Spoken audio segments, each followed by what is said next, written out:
Cease fire की आड़ में, प्रेस वार्ता की आड़ में इजराइल अमेरिका यानी कि मोसाद और सीआईए बना रहे थे कोई बड़ा प्लान।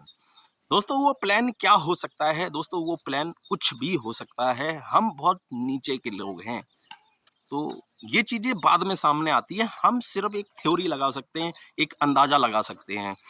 दोस्तों ये छलावा था। ये तो 10 साल के अगर बच्चों से पूछते ना, जो ये प्रेस वार्ता हुई पाकिस्तान ने करवाई, दोस्तों इसमें कुछ नहीं होना था, ये कोई भी बता देता। क्योंकि जो अमेरिका की शर्तें थीं वो ईरान कभी नहीं मानेगा, क्योंकि ईरान के ऊपर है रशिया और चाइना का हाथ। चाइना और रशिया का हाथ नहीं होता तो शायद ही झुक जाता, लेकिन नहीं, क्योंकि शेर का जब हाथ आता है तो फिर नहीं झुकता। ठीक है, तो ये तो बात। और अब क्या हो, ये एक पॉज लेना चाह रहे थे अमेरिका और इजराइल वाले, किसी भी तरीके से हमें 8-10 दिन का टाइम मिल जाए और फिर हम इनपुट इकट्ठा कर लें, ब्लूप्रिंट इकट्ठा कर लें ईरान के अंदर, जहाँ जहाँ ईरान का जो बैलिस्टिक मिसाइलों का जखीरा है और जहाँ इन्होंने यूरेनियम इकट्ठा कर रखा है ना, उसका लोकेशन ट्रैक कर लें, उसका ब्लूप्रिंट।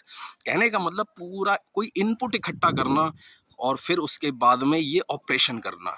क्योंकि अमेरिका को पता है कि हम इनसे फुल फ्लेजेड वॉर करके ईरान में जल्दी से ग्राउंड ऑपरेशन करके हम हासिल नहीं कर सकते और फिर हम लंबा फंस सकते हैं।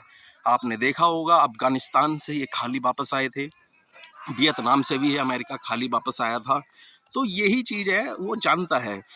तो ये ना मोसाद जो है ना, ये जानकारी इकट्ठा कर रही थी, मुझे ऐसा लगता है। ठीक है, प्लान तैयार कर रही थी ताकि दुनिया को धोखे में रखे। और तुम्हें क्या लगता है, ईरान ईरान को रशिया चाइना सपोर्ट कर रहा है, इनकी एजेंसियां सपोर्ट कर रही हैं। ठीक है, तो ईरान के पास भी एक अलग लेवल के इनपुट होंगे। तो अब क्या होता है क्या नहीं, ये आप आगे कुछ 1-2-4 दिनों में देखोगे। ठीक है, अब ये वॉर, बहुत लोग बोलते हैं 4 दिन में ख़त्म हो जाएगी, ये हो जाए, ये ख़त्म नहीं होगी, ये लंबा चलता रहेगा।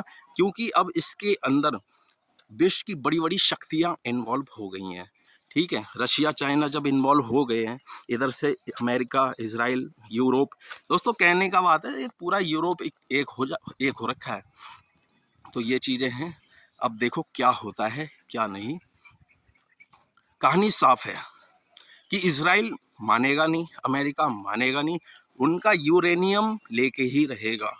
ठीक है, और रिजीम चेंज करके ही मानेगा। ठीक है, तो जय हिंद, वंदे मातरम। फिर मिलते हैं अगली वीडियो।